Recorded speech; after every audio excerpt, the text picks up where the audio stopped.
Assalamualaikum warahmatullahi wabarakatuh. Kembali lagi bersama saya Bu Brivian Florenti Sustanta dalam mata kuliah Kebutuhan Dasar Manusia. Topik yang akan kita bahas pada hari ini adalah mengenai perawatan pasien kritis dan pemulasaran jenazah. Sebagai bidan, ketika nanti kita sudah dihadapkan di dalam dunia kerja, kita akan menghadapi kondisi-kondisi di mana pasien itu akan mengalami kondisi yang kritis. Kemudian apabila pasien meninggal, kita juga akan melakukan pemulasaran jenazah. Nah, sebelum kita masuk ke perawatan pasien kritis, kita perlu terlebih dahulu mempelajari tentang nilai-nilai spiritual, di mana nilai ini yang harus kita tanamkan kepada pasien ketika mereka sedang menghadapi proses sakaratul maut. Jadi spiritual sendiri ini berasal dari bahasa Latin yaitu spiritus. Artinya adalah bernafas atau angin. Nah, artinya apa? Yaitu segala sesuatu yang memang menjadi pusat semua aspek dari kehidupan seseorang. Jadi spiritual ini adalah keyakinan di dalam hubungannya seseorang dengan penciptanya.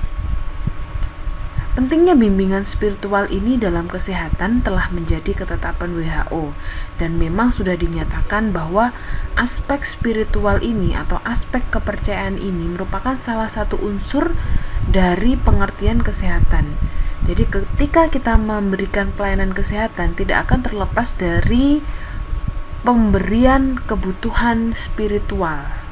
Nah, oleh karena itu kita memerlukan tenaga kesehatan yang memang faham untuk memenuhi kebutuhan dasar tersebut. Nah, kemudian bedanya apa? Spiritual dengan religion. Jadi religion ini adalah agama ya, kepercayaan. Nah, kalau spiritual ini lebih ke arah bagaimana kita ya menemukan sesuatu. Jadi lebih ke arah individu. Bagaimana kita merasa terhubung dengan yang menciptakan kita.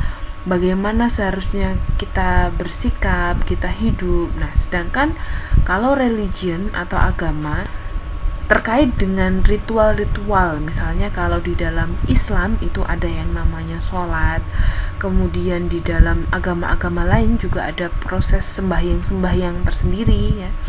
Kemudian apa yang boleh, apa yang tidak boleh, jadi apa yang benar, apa yang salah itu diatur di dalam religion atau agama. Nah, di tengah-tengah antara spiritual dan religion ini ada yang namanya belief, comfort, reflection, ethic, and awe. Nah, ini adalah kepercayaan, kenyamanan, refleksi, etika, dan bagaimana kita merasa kita khidmat terhadap apa yang kita yakini itu tadi. Nah, terkait dengan bimbingan rohani yang perlu kita berikan sebagai tenaga medis, ini harus kita lakukan secara holistik ya, mulai dari biologisnya, kemudian psikologisnya, sosiologisnya, serta culturalnya. Jadi jangan dianggap bahwa kebutuhan spiritual ini sesuatu hal yang tidak penting. Padahal aspek spiritual ini sangat penting, terutama untuk pasien-pasien yang memang telah didiagnosa harapan untuk sembuhnya ini sangat tipis. Artinya pasien ini sedang mengalami fase terminal atau mendekati sakaratul maut. Bimbingan rohani yang bisa kita berikan secara biologis yaitu kita memberikan perawatan yang memang pasien ini perlukan secara medis. Nah, kita bisa membimbing psikisnya, misalnya kalau di muslim ketika kita mau memberikan suatu tindakan kepada pasien ya, secara psikis agar pasien ini merasa tenang ya, aman, nyaman, maka sebelum kita memberikan tindakan kita bisa mengucapkan terlebih dahulu Bismillahirrahmanirrahim. Untuk agama lain bisa disesuaikan dengan agamanya masing-masing. Kemudian secara sosiologis kita melakukan pendekatan juga. Nah, kita juga boleh mengingatkan pasien.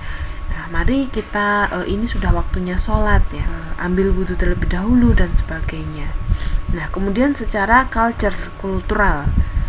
Nah, bagaimana bimbingan rohani yang kita berikan itu ya dapat sejalan atau selaras dengan kultur ya yang dianut oleh pasien tersebut. Nah, misalnya ketika pasien sakit ingin berzikir ya, mereka membawa tasbih sebagai bentuk dia mendekatkan diri kepada Tuhannya, sehingga kita memberikan kesempatan dan kita bimbing juga bagaimana supaya pasien ini dapat melakukannya dengan baik. Kemudian untuk pasien yang sudah didiagnosa dengan penyakit yang berat dan tidak dapat disembuhkan lagi dan kemungkinan akan berakhir dengan kematian ya, ini biasanya lebih banyak mereka mengalami masalah-masalah mengenai kejiwaan ya, adanya krisis spiritual, kemudian krisis kerohanian, sehingga perlu mendapatkan pembinaan kerohanian terutama saat pasien ini menjelang sakaratul maut atau menjelang ajalnya. Nah, pasien yang terminal ini biasanya pasien ini akan menolak. Mereka beberapa ada yang mengalami depresi yang berat, kemudian perasaan marah akibat mereka merasa tidak berdaya dan putus asa. Nah, dalam hal ini peran kita sebagai tenaga kesehatan sangat diperlukan untuk mendampingi pasien agar dapat meningkatkan semangat hidupnya. Kita berikan motivasi meskipun harapannya sangat tipis, tapi kita harus selalu membimbing supaya mendekatkan diri mereka kepada Tuhannya masing-masing sesuai dengan agama dan kepercayaannya mereka masing-masing, supaya mereka lebih dapat siap untuk menghadapi kehidupan yang selanjutnya. Nah, untuk aspek spiritual itu sendiri ya, saya ambil dari teorinya ahli ya yang bernama Burkhardt. Ini berkaitan dengan sesuatu yang memang tidak diketahui. Artinya ini adalah sesuatu yang gaib ya, tidak kelihatan. Kemudian di dalam aspek spiritual ini seseorang akan menemukan arti dan tujuan hidupnya karena dia akan lebih sering melihat ke dalam. Kemudian seseorang akan menyadari kemampuan untuk menggunakan sumber dan kekuatan di dalam diri sendiri. Nah, kita bahas terlebih dahulu mengenai perkembangan spiritual berdasarkan usia ya. Jadi perkembangan spiritual ini tidak serta-merta ada ketika seseorang mau meninggal. Nah, perkembangan spiritual ini ya mulai diasah dan dipupuk sejak seseorang itu mulai bayi dan toddler ya. Jadi mulai dari awal perkembangan spiritual ini akan timbul rasa percaya dengan yang mengasuh dan sejalan dengan perkembangan rasa aman dan dalam hubungan interpersonal. Karena sejak awal kehidupan ya mengenal dunia melalui hubungan dengan lingkungan, ini khususnya dengan orang tua. Jadi bayi dan toddler ini mereka belum memiliki rasa bersalah ya, rasa benar serta keyakinan spiritual. Jadi mereka hanya meniru apa yang mereka lihat, meniru apa yang mereka dengar, meniru apa yang orang tua mereka sampaikan, ajarkan ya, tanpa tahu apa yang sedang mereka lakukan ya. Karena mereka masih kecil, misalkan mereka diajak ke tempat ibadah ya mereka ikut saja. Kemudian yang kedua adalah fase prasekolah. Jadi sikap orang tua di sini ya mengenai moral dan kepercayaan mengajarkan anak tentang apa yang dianggap baik dan apa yang dianggap buruk sesuai dengan agama dan kepercayaan yang dianut.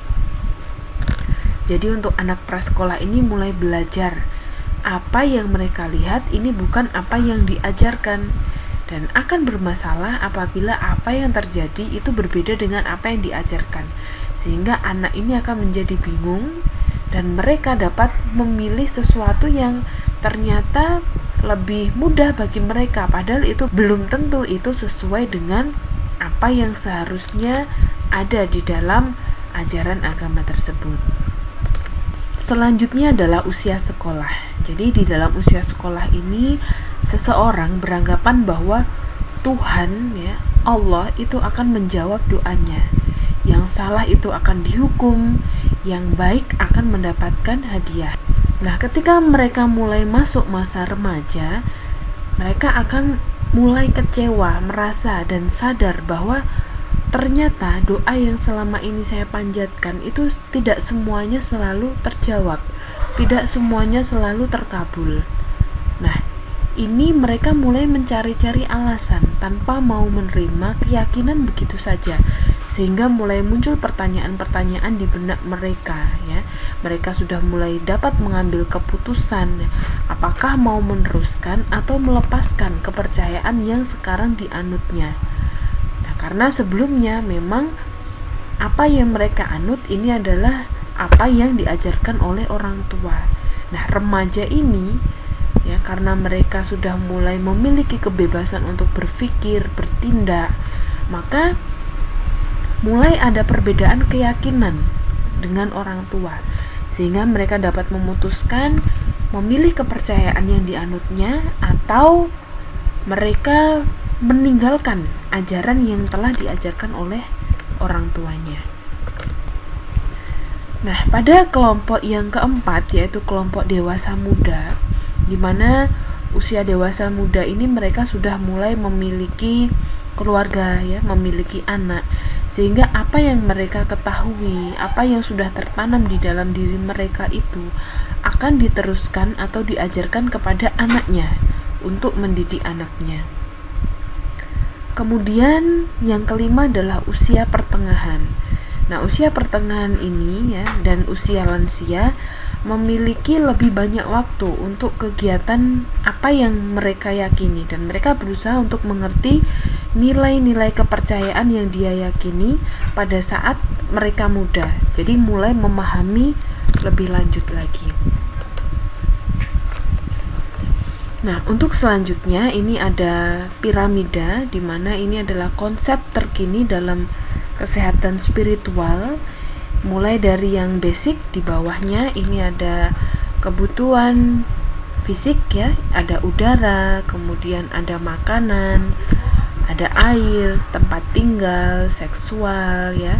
Kemudian kebutuhan tentang rasa aman, ya.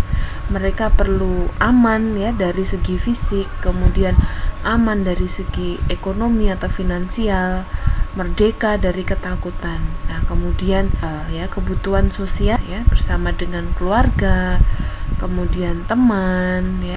Nah, untuk yang selanjutnya ini adalah kebutuhan untuk dihargai. Jadi seseorang ini memang perlu, ya, untuk menghargai dirinya sendiri, ya, sehingga dapat meningkatkan kepercayaan diri, confident, kemudian rasa hormat dari orang lain. Nah, ini diperlukan oleh seseorang supaya sehat spiritualnya. Kemudian yang selanjutnya adalah kebutuhan kognitif. Ini berupa pengetahuan dan pemahaman. Meningkat lagi, ini adalah kebutuhan estetik, ya. Ini terkait dengan keindahan, ya, merawat diri, kemudian kreativitas, kemudian ada aktualisasi diri. Ini dalam mengembangkan potensial diri. Potensi apa yang ada di dalam diri ini dapat dikembangkan. Kemudian, ya, konsep kesehatan spiritual yang paling tinggi atau tertinggi itu adalah ketika kita, ya, bisa membantu orang lain dan kita mendapatkan pengalaman spiritual yang memang itu dapat merubah hidup kita, ya. Ini yang hijau, ini adalah kebutuhan yang memang kalau yang biru ini sudah terpenuhi, maka ini akan tumbuh dengan sendirinya. Nah, kalau yang biru, kebutuhan yang harus dipenuhi. Kalau tidak dipenuhi, maka kesehatan spiritualnya ini akan terganggu.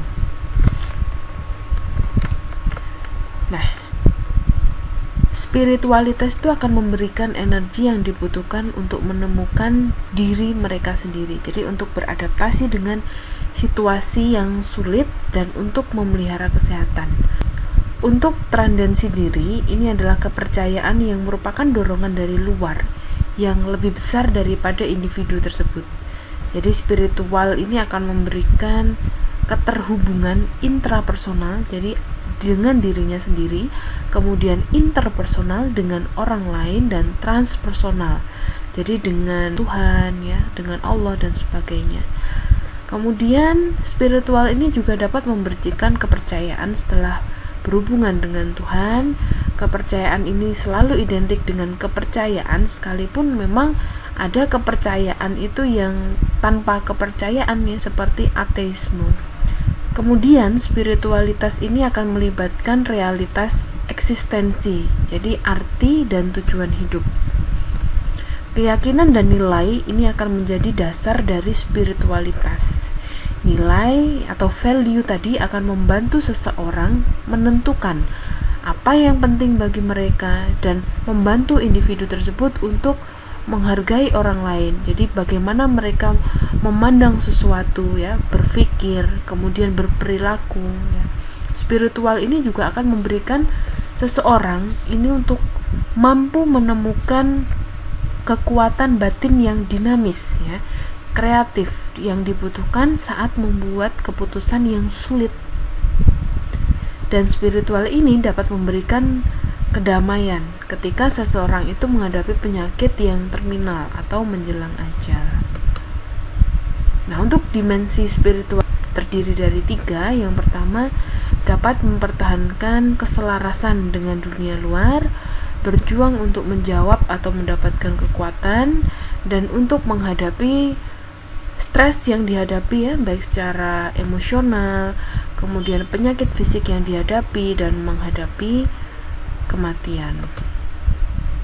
Nah, ini ada konsep spiritual well-being. Jadi ada 3 terkait dengan kesejahteraan spiritual. Jadi ada yang pertama adalah happiness atau kebahagiaan. Yang kedua ini adalah psychological well-being. Yang ketiga ini adalah stres. Jadi ketiga-tiganya ini harus dimanajemen dengan baik. Sebagai tenaga kesehatan, kita harus bisa memberikan, jadi bagaimana supaya mereka ini tetap bisa merasa bahagia di tengah-tengah penyakitnya, kemudian memberikan rasa aman, nyaman ya secara psikologis, kemudian mereduksi stres yang sedang mereka alami. Nah, untuk spiritual well-being ini ya, dimensinya ada 2. Ada dimensi vertikal, ada dimensi horizontal. Dimensi vertikal ini hubungannya terkait dengan yang di atas ya, dengan Tuhan. Kemudian kalau secara horizontal ini hubungan antar manusia, jadi dengan individu yang lain. Nah, ini harus selaras. Nah, ini faktor yang mempengaruhi spiritual ya. Yang pertama adalah tahap perkembangan seseorang. Nah, ini peran orang tua ya sangat penting untuk menentukan dalam tahap perkembangan spiritual anak. Karena ini akan menjadi pondasi di mana ketika tahap perkembangan spiritual anak-anak ini sudah bagus, maka untuk selanjutnya akan lebih mudah lagi ya. Jadi mereka akan tahu ya apa itu kehidupan ya, bagaimana mereka mengenal diri sendiri. Kemudian yang kedua adalah latar belakang etnis dan budaya. Jadi pada umumnya seseorang akan mengikuti adat ya, tradisi, kepercayaan dari spiritual keluarganya. Jadi seorang anak akan belajar bagaimana menjalankan kegiatan apa yang mereka anut ya, termasuk nilai moral dan hubungan keluarga. Tapi perlu diperhatikan, apapun tradisi dan kepercayaan yang dianut, tetap saja pengalaman spiritual individu ya, antar individu satu dengan yang lain ini bisa saja berbeda. Nah, kemudian pengalaman hidup sebelumnya. Jadi pengalaman yang diperoleh ya, baik yang positif maupun yang negatif, ini juga dapat mempengaruhi spiritual seseorang. Pengalaman hidup yang menyenangkan ya, yang baik-baik saja, ini biasanya akan menimbulkan rasa syukur. Nah, sedangkan pengalaman atau peristiwa yang buruk ini biasanya dianggap sebagai cobaan ya untuk menguji iman. Nah, ada fase-fase di mana seseorang mengalami masa krisis ya dan juga perubahan. Nah, ini dapat menguatkan ya seseorang ini untuk mendalami kondisi spiritualnya. Jadi, krisis ini dapat dialami seseorang ketika menghadapi suatu penyakit, penderitaan, kemudian proses penuaan, kehilangan, bahkan kematian. Apabila pasien dihadapkan pada kondisi ya menjelang kematian, maka kita harus memberikan pemenuhan kebutuhan spiritual ini. Nah, ya misalkan mereka ingin berdoa ya, ingin sembahyang sesuai dengan agama dan keyakinan mereka masing-masing. Jadi kita tidak boleh memaksakan, harus sesuai dengan keinginan mereka. Nah, kemudian isu moral terkait dengan terapi apa yang diberikan. Jadi ada beberapa kepercayaan ya yang menganut ya proses penyembuhan ini sebagai cara Tuhan untuk menunjukkan kebesarannya, walaupun ada juga kepercayaan yang menolak untuk dilakukannya suatu intervensi pengobatan. Prosedur medis ini juga kerap kali dipengaruhi oleh kepercayaan-kepercayaan ya yang ada di masyarakat, misalnya sirkumsisi, kemudian transplantasi organ, ya, sterilisasi dan sebagainya. Nah, kadang timbul konflik ya antara jenis terapi dengan keyakinan yang sering dialami oleh pasien dan juga tenaga kesehatan.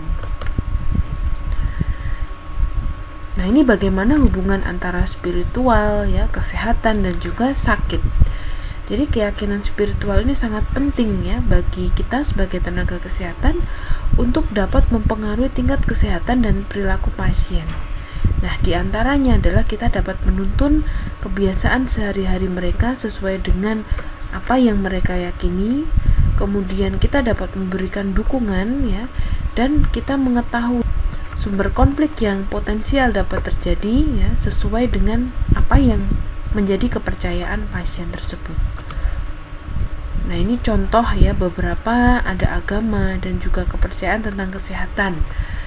Nah, ini kalau untuk agama Hindu ya, mereka menerima ilmu medis terkini. Nah, respon terhadap penyakitnya, jadi mereka beranggapan bahwa dosa di masa lalu ini dapat menyebabkan penyakit, sehingga untuk perawatan kesehatan ya mereka biasanya melakukan doa ya, mereka melakukan ritual, bahkan mereka memiliki jimat-jimat atau simbol-simbol sesuai dengan apa yang mereka yakini. Kemudian ada budaya Sikhism. Jadi ini menerima ilmu medis terkini ya, misalnya ada wanita diperiksa, mereka melepaskan pakaian dalam itu merupakan suatu tekanan, jadi tidak boleh melepaskan pakaian. Nah, untuk penerapan kesehatan dalam perawatannya ini sama dengan Hindu tadi ya.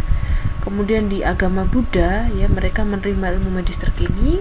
Nah, respon terhadap penyakitnya adalah mereka akan menolak pengobatan pada hari suci. Jadi ada roh non manusia yang akan menyerang manusia dan itu akan menyebabkan penyakit. Jadi ini sebagai info saja yang harus kita ketahui, meskipun itu bukan berasal dari agama kita. Tapi ketika kita melakukan perawatan kepada pasien ya, tidak menutup kemungkinan bahwa pasien yang akan kita berikan pengobatan nanti akan memiliki kepercayaan yang bisa saja berbeda daripada kita ya. Nah, ini kalau di Islam ya, ini mereka percaya ya harus mempraktekkan 5 hukum Islam ya. Mereka juga kadang memiliki beberapa pandangan kesehatan yang salah ya. Contoh misalnya untuk melakukan penyembuhan misalnya dengan membaca doa, kemudian tidak melakukan eutanasia. Nah, kesehatan dan spiritual ini saling berhubungan ya di dalam Islam ini. Nah, untuk selanjutnya ini Yahudi, jadi mereka mempercayai kesucian hidup, jadi ibadah di hari Sabat dan menolak pengobatan di hari Sabat. Nah, ini diantara kepercayaannya adalah melarang eutanasia, dan mereka percaya pentingnya hidup sehat itu. Sedangkan untuk kepercayaan Kristiani, mereka menerima ilmu medis terkini ya, mereka menggunakan doa-doa, ada kuas penyembuhan. Dan mereka mendukung adanya donor atau transplantasi organ. Nah, Nah, bagaimana manifestasi perubahan fungsi dari spiritual itu? Yang pertama adalah verbalisasi distress. Jadi individu yang mengalami gangguan fungsi spiritual ini biasanya akan memverbalisasikan apa yang dialaminya supaya mendapatkan bantuan, ya. Kemudian yang kedua adalah perubahan perilaku. Jadi perubahan perilaku ini merupakan manifestasi gangguan dari fungsi spiritual. Pasien biasanya merasa cemas dengan hasil pemeriksaan atau menunjukkan kemarahan, ya, setelah mendengarkan hasil pemeriksaan karena dia mengalami distress secara spiritual.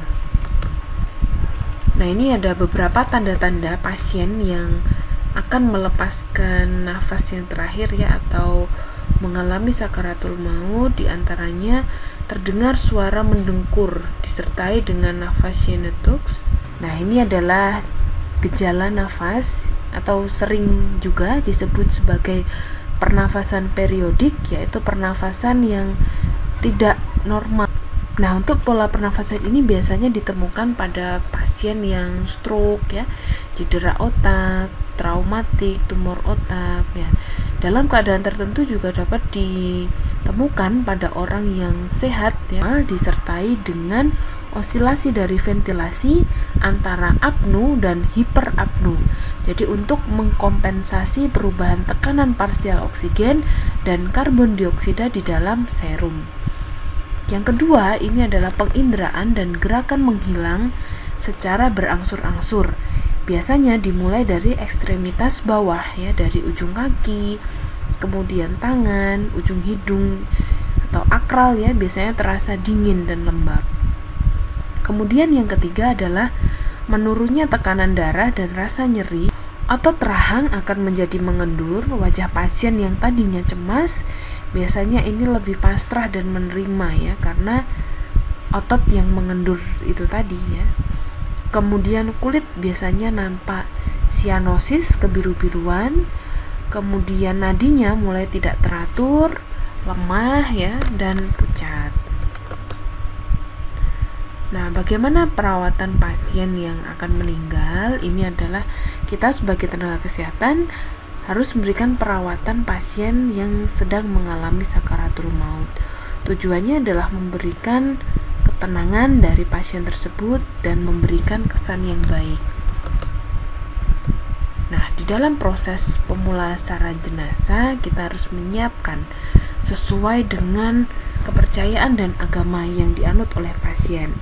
Nah, keluarga juga diberitahu secara bijaksana apa yang akan kita lakukan dan apa yang telah kita lakukan. Nah, untuk mendampingi pasien di dalam keadaan krisis, ya, dalam keadaan terminal, kita bisa mempersiapkan alat, ada tensimeter, stetoskop, jam dengan penghitung detik, lampu senter, diapers, sarung tangan, bengkok, kemudian sketsel. Nah, pelaksanaannya bagaimana? Jadi pasien ditempatkan terpisah dengan pasien lain. Sebisa mungkin, ya, tetap didampingi, ya, bisa dari petugas kesehatan atau dari keluarga lebih baik. Kemudian kita jelaskan kepada pasien dan keluarga, usahakan pasien dalam keadaan yang bersih, ya, suasana di sekitar pasien juga tenang. Berikan bantuan kepada keluarga pasien supaya dapat melakukan ritual sesuai dengan kepercayaannya.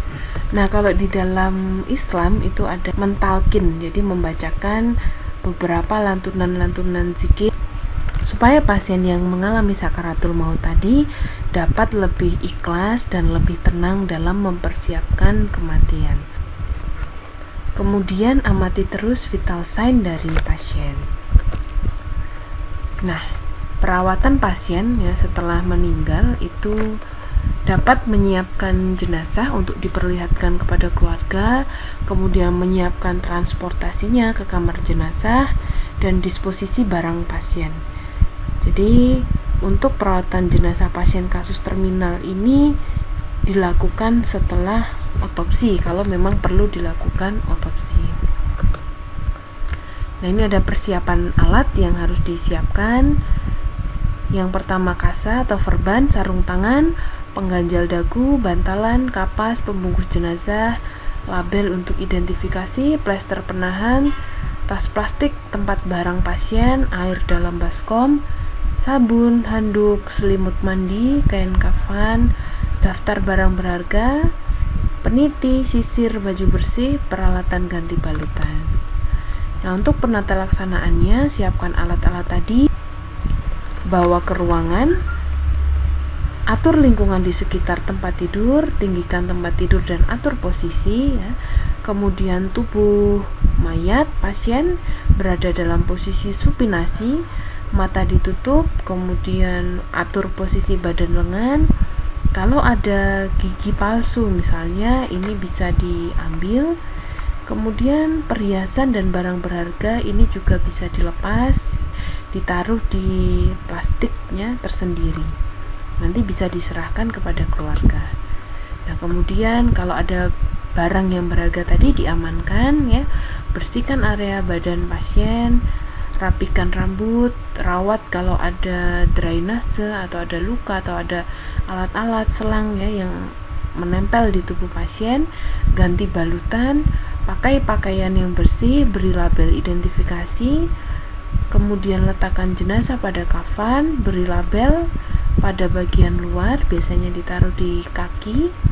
Kemudian pindahkan jenazah ke kamar jenazah, bersihkan, bereskan ke kamar pasien, dan kemudian catat prosedur. Nah, terima kasih. Untuk selanjutnya, apabila ada pertanyaan, bisa lanjut ke WA group. Kita akan diskusi dan sharing mengenai topik hari ini. Sekian, wassalamualaikum warahmatullahi wabarakatuh.